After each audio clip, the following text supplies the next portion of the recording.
Hello friends, welcome to Mudra Career Guidance Center once again. This is Mandar Zarekar for you. So in this video we'll be discussing कि exam का आपका actual strategy क्या होना चाहिए.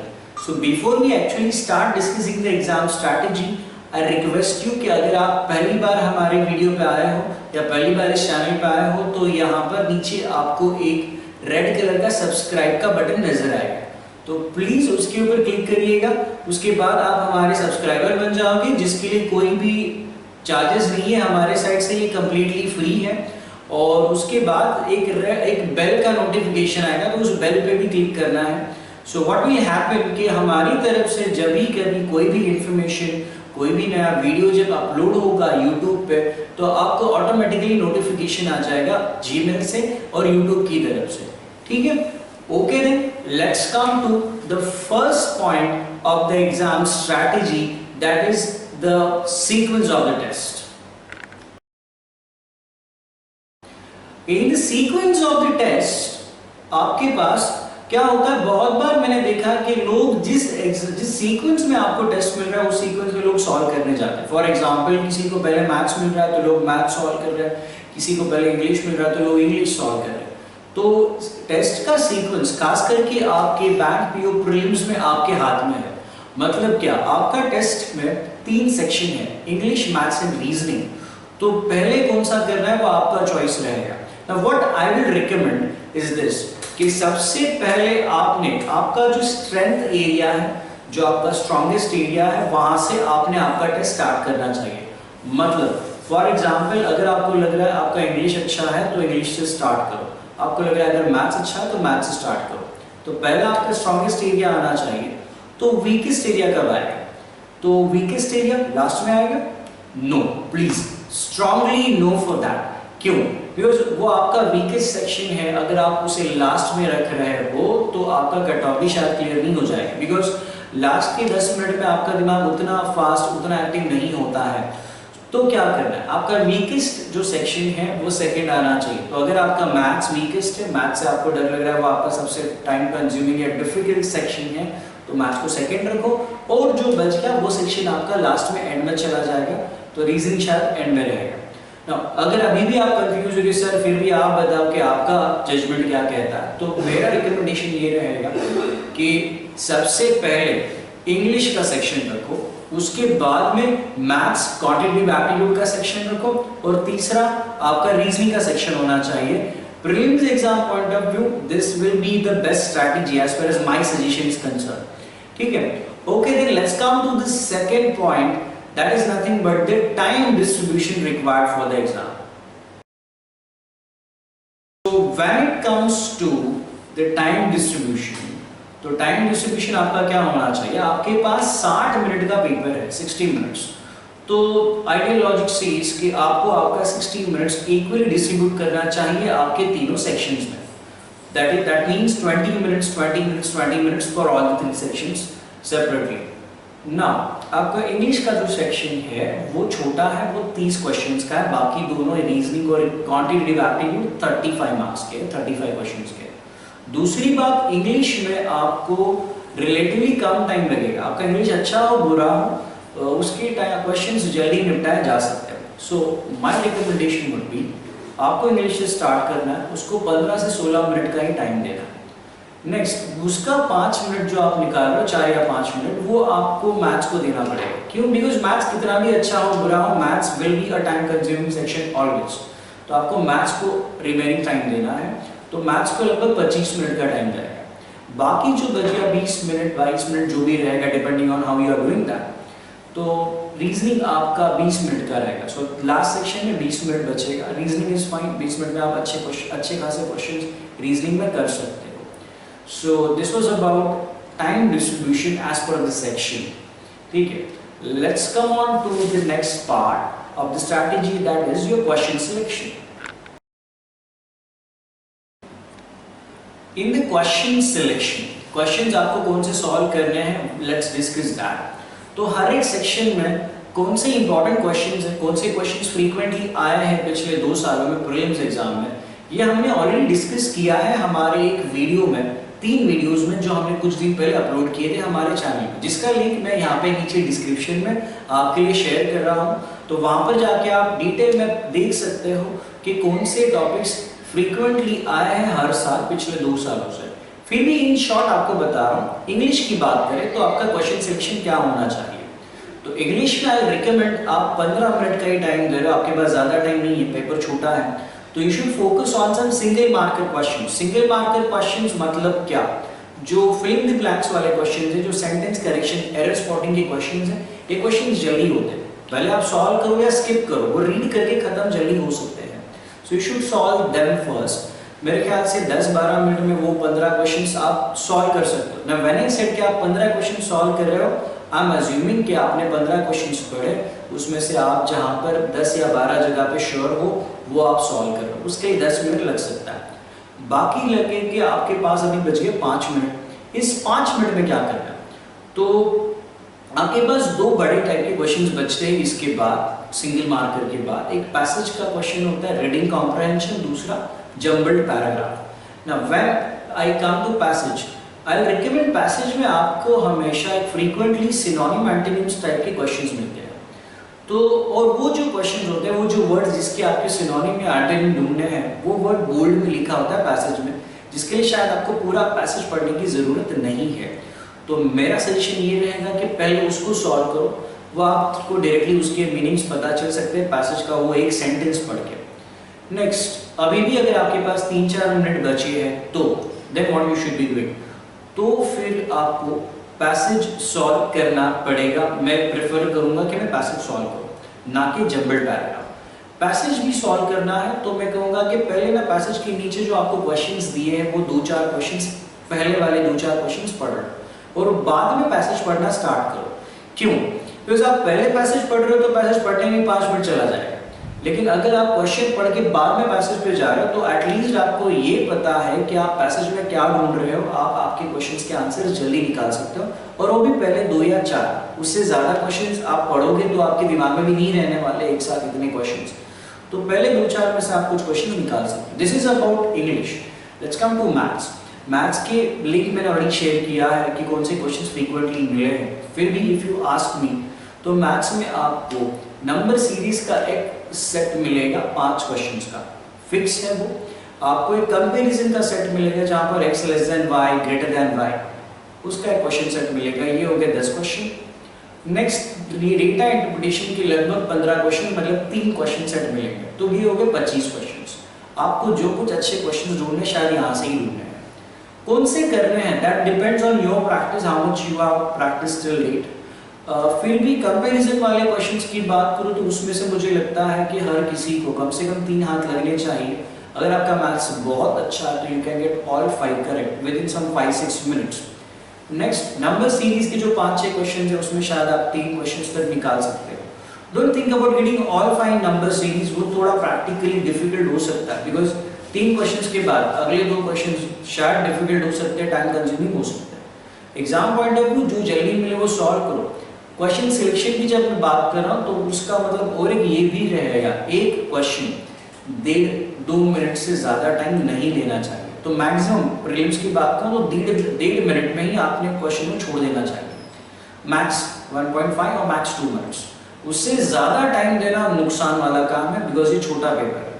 ठीक है। Next, data interpretation की जो 3 सेट है 15 क्वेश्चन, उसमें या तो आपको 2 क्वेश्चन सेट करने पड़ेंगे, या depending on how your priorities are शायद आप 3 भी कर सकते हो। लेकिन 3 करते या 2 करते समय भी आपको, आप 2 कर रहे हो मैं अज्यूम कर रहा हूँ आपको 6 से 7 क्वेश्चन 8 क्वेश्चन मिल सकते हैं, 3 कर तो शायद 9-10 क्वेश्चन मिल सकते हैं। तो आपको जो क्वेश्चंस ढूंढने हैं वो यहाँ से ही ढूंढने हैं। अगर आप सही जा रहे हो, सही टाइम यूटिलाइज कर रहे हो तो 24 मिनट्स में आपको 12 क्वेश्चंस मिलना प्रैक्टिकली पॉसिबल होना चाहिए, even if your maths is worst. जिसका मैथ्स अच्छा है वो 15 क्वेश्चन 16-17 क्वेश्चन तक इसके यहाँ तक अपना स्कोर खींच सकता है। Now, when I said 12 questions or 15 questions, I am talking about 12 correct question. कितने होने चाहिए तो मैं कहूँगा बॉस, अगर आप 10 क्वेश्चन करो तो 10 ही करो, लेकिन 10 वो करो जहाँ पर आप 100% श्योर हो, ना कि 15 तो किए हैं पता नहीं कि करेक्ट कितने हैं। ये अप्रोच नहीं होता है, दैट मीन्स आप एग्जाम में ऐसे ही उठ के जा रहे हैं। ठीक है। So even if you solve 8 questions, you should solve only those 8 questions where you are 100% sure about the answer. ये हुआ मैथ्स के बारे में. Let's come to reasoning. Reasoning में भी मैंने वीडियो ऑलरेडी शेयर किया है, लिंक में है. फिर भी इन शॉर्ट बात करूँ तो आपको 3 पजल मिले हैं. तो पजल एक इम्पॉर्टेंट टॉपिक है और आपको उसमें से 2 पजल्स करना ही पड़ेगा. आई एम अज्यूमिंग एक डिफिकल्ट पजल है तो शायद आप छोड़ दो, लेकिन आप 2 पजल आपको करना ही पड़ेगा. अगर आपको एक ही पजल हाथ लग रहा है तो फिर आपको और 5 एक्स्ट्रा क्वेश्चन किसी दूसरी जगह से ढूंढने पड़ेंगे. ठीक है. सो लेट्स कम टू कि पजल्स के बाद क्या होना चाहिए. तो पजल्स के बाद आपके पास ब्लड रिलेशंस का क्वेश्चन है. ब्लड रिलेशन के आपको लगभग 3 क्वेश्चंस मिल सकते हैं. So you can plan for blood relation based questions. वहां पर 3 क्वेश्चंस का चांस है. नेक्स्ट कोडिंग डिकोडिंग एक इंपॉर्टेंट टॉपिक है. कितने क्वेश्चंस हाथ लग सकते हैं? शायद 15 क्वेश्चंस तक पॉसिबल है. Now after all these things depending on आपका प्रिपरेशन क्या कितना है, लेकिन इतने टॉपिक जो मैंने कहा वहां उसे तो आपको करना ही पड़ेगा. If you are targeting somewhere around 10 to 15 correct answers और द करेक्ट क्वेश्चंस. सिलॉजिज्म एक इंपॉर्टेंट टॉपिक है, लेकिन मैंने पिछले 2 साल में देखा है कि सिलॉजिज्म प्रीलिम्स में बहुत बार नहीं आ रहा है. मतलब रेयर चांस है, ऑलमोस्ट ना के बराबर क्वेश्चन मिल ही नहीं रहा है. सिलॉजिज्म क्या होता है? All dogs are cats, some cats are rats, इस टाइप के जो क्वेश्चंस है मेंस में मिल रहा है. अगर प्रीलिम्स में आया भी तो शायद 3 क्वेश्चंस आ सकते हैं. That's it about reasoning. Let's come to the next part. Last part की कट ऑफ्स और आपका एक्यूरेसी की बात कर लेते हैं आपके लास्ट पार्ट में. So in the next part we are discussing what should be the accuracy and cut offs. Now accuracy कितना होना चाहिए? सेक्शन वाइज बात करूं, मैथ्स में आपको 100% एक्यूरेसी मिल सकता है. फॉर एग्जाम्पल मैं कहूँगा आप अगर 7 क्वेश्चन सॉल्व कर रहे हो या 10 कर रहे हो या 15 कर रहे हो, जो भी कर रहे हो वही क्वेश्चंस करो जहाँ पर आप 100% श्योर हो और मैथ्स में ये पॉसिबल है. तो गेस वर्क बिल्कुल नहीं करना प्लीज. नेक्स्ट रीजनिंग में आपको ऑलमोस्ट 95-90% तक एक्यूरेसी मिल सकता है. लाइक पजल आपने सॉल्व किया है, अगर आप 100% श्योर हो तो you should be sure about all 5 answers. And English में थोड़ा सा एक्यूरेसी कम मिल सकता है. ओवरऑल एक्यूरेसी आपका 85 to 90% के बीच में होना चाहिए. So that should be the accuracy. No guess work please. Like शायद ये आपका आंसर हो सकता है, ये लॉजिक नहीं चलता. शायद ये आंसर हो तो प्लीज उसको एग्जाम में जगह नहीं है. बिकॉज अगर आप वो कर रहे हो तो शायद आप नेगेटिव मार्किंग लेके जा रहे हो बहुत सारा. एंड देन यू विल से कि मैंने इतने क्वेश्चन सॉल्व किए, फिर आपका स्कोर कहाँ पर गया. So will discuss that in the next part. And the next other part was cut-offs. Cut-offs कितने लगते हैं? तो अगर मैं एक कुछ पिछले 2 साल का कट-ऑफ का हिस्ट्री बताऊं तो कट-ऑफ जो है वो 7 to 11-12 के आसपास लगा है हर किसी सेक्शन का. और majority of the times maths का कट-ऑफ लो लगा है. तो 7 से 11-12 तक कट-ऑफ्स लगे सेक्शनल कट-ऑफ्स. सिर्फ इतना निकाला काफ़ी नहीं है. तो ओवरऑल कट ऑफ भी बात होती है. लाइक अगर आप हर जगह पे 10-10-10 या 12-12-12 निकाल रहे हो तो भी 35-36 तक जाने वाला. तो ओवरऑल कट ऑफ जो है वो उसका हिस्ट्री है वो अराउंड 45 के ऊपर ही पकड़ लो, उतना ही लगेगा मोस्ट प्रॉब्ली. 45 to 55 तक इसके आसपास हो सकता है depending on the exam difficulty. Now cut off इस साल का अभी के आपके बैंक पीओ एग्जाम का कट ऑफ क्या होगा कोई भी नहीं बता सकता. जब तक एग्जाम नहीं हो रहा तब तक वो रिवील नहीं हो सकता है, उसका जजमेंट नहीं निकाला जा सकता है. फिर भी आप कट ऑफ के बारे में डिटेल जानना चाहते हो तो हमने कुछ महीने पहले ऑलरेडी IBPS और SBI कट ऑफ के बारे में एक वीडियो अपलोड किया था हमारे चैनल पे, जिसका लिंक मैं आपके लिए वापस नीचे डिस्क्रिप्शन में और कमेंट बॉक्स में शेयर कर रहा हूँ. तो वहाँ से आप जा सकते हो, देख सकते हो और जान सकते हो कि कट ऑफ्स का लॉजिक क्या होता है. ठीक है. Let's come to the last part, that is the study plan before your actual exam. So in the last part, let's discuss the actual study plan for your exam. Now, जो भी मैंने अभी तक बातें बताई, आपका टाइम डिस्ट्रीब्यूशन एग्जाम का या सीक्वेंसेस में सारी बातें बताई या क्वेश्चन सिलेक्शन, ये बातें तब तक काम की नहीं है जब तक आप एक्चुअल टेस्ट प्रैक्टिस नहीं कर रहे. बिकॉज अगर आप सोच रहे हो ये सब सुन के आप कल एग्जाम को जाओगे और सब अप्लाई करोगे and you will see a good result, थोड़ा फर्क जरूर नजर आएगा. लेकिन if you really want to see a very good result then there is a need for paper practice. तो अगर आपके पास से 15-20 दिन बचे हैं तो आपने कम से कम 5 test full length test solve करने चाहिए. ठीक है. सो अगले 15-20 दिन में आपका प्लान क्या होना चाहिए? तो you should solve at least 5 test. अब इसमें क्या होता है, जो भी मैंने बातें बताई टाइम डिस्ट्रीब्यूशन खास करके हो, तो ये सब अप्लाई करने के लिए एक्यूरेसी कितना है देखना है, वो अप्लाई करने के लिए आपके पहले 2 टेस्ट वेस्ट जाने जरूरी है। बिकॉज डिसिप्लिन लगने के लिए पहले 2 टेस्ट ऐसे ही चले जाएंगे, तीसरे टेस्ट के बाद आपको थोड़ा सा डिसिप्लिन लगा हुआ नजर आएगा, ठीक है। तो बिकॉज होता है बहुत बार कि आपने मैथ्स के लिए 20-24 मिनट दिया, लेकिन कोई एक क्वेश्चन था जिसने बहुत सारा टाइम खा लिया और उसका 30 मिनट हो गया। तो व्हाट इज हैपनिंग, वो एक्स्ट्रा 5 मिनट जो आपने दी वो कहाँ से आए? वो जो 5 मिनट है वो आपने किसी दूसरे सेक्शन के खा लिए, लाइक अगले रीजनिंग के सेक्शन के शायद खा लिए। Then you will say sir reasoning के लिए सिर्फ 10 मिनट बचा, तो क्वाइट ऑब्वियसली 10 ही मिनट बचेगा, तो दैट इज योर फॉल्ट। तो ये डिसिप्लिन लगना जरूरी है, जिसके लिए पेपर प्रैक्टिस होना जरूरी है। Same thing about accuracy. Accuracy कितना है, लाइक अगर आप 50 क्वेश्चन सॉल्व कर रहे हो, सिर्फ 25 करेक्ट आ रहा है, तो 25 रॉन्ग जा रहे हैं, जिसका एक बहुत बड़ा नेगेटिव मार्किंग आप लेके जा रहे हो। तो नेक्स्ट थिंग इज पेपर खाली सॉल्व नहीं करना होता है, पेपर के साथ उसका एनालिसिस होना बहुत इंपॉर्टेंट है। नहीं तो आप रोज एक पेपर सॉल्व कर रहे हो, आपने 30 पेपर सॉल्व किए, एनालिसिस ही नहीं किया, तो कुछ काम का नहीं।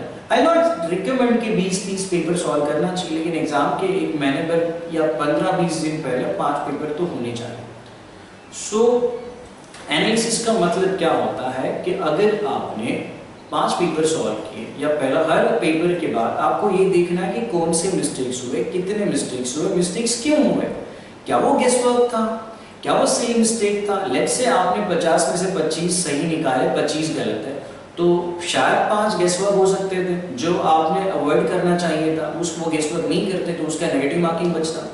शायद 3 सिली मिस्टेक्स थे, सिली मिस्टेक्स का मतलब शायद वो नहीं करते, शायद वो छोटा सा ऑप्शन में गलती आपने कर दी, वो सुधार लेते, वो 3 सही आते, तो आपको पता चलता कि आपका स्कोर 5-6 मार्क्स से ऐसे ही बढ़ रहा है।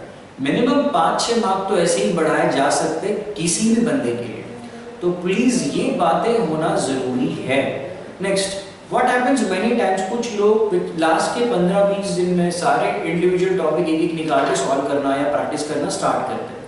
तो लास्ट के 15-20 दिनों में इंडिविजुअल पेपर और टॉपिक्स नहीं करने प्लीज, बिकॉज लाइक अगर आप सोच रहे हो टाइम एंड वर्क, ज्योमेट्री ये सब अभी करोगे, तो पेपर प्रैक्टिस कब करोगे, वो टाइम कंज्यूमिंग है। तो ये इसका क्या करना है, मैंने जैसे बताया, मैंने इंपॉर्टेंट टिप्स वाला वीडियो शेयर किया है डिस्क्रिप्शन में, वहां पर जाके देख लो कौन से टॉपिक्स पे फोकस करना है। दूसरी बात, तो फिर जो आपके टॉपिक छूट गए उसका क्या करें। तो जब आप पेपर सॉल्व कर रहे हो, पेपर का सोल्यूशन देखते समय वहाँ पे जो उन्होंने सॉल्विंग मेथड या जो भी सोल्यूशन दिया उससे अगर आप कुछ सीख सकते हो तो अच्छी बात है।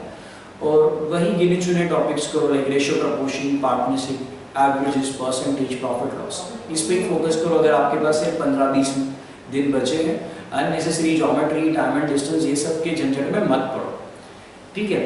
So this is all about your study plan as per the last few days is concern. To end with the things, I would strongly recommend, अगर आपका एग्जाम संडे को है तो सैटरडे से पढ़ाई आपको बंद करना है, ठीक है।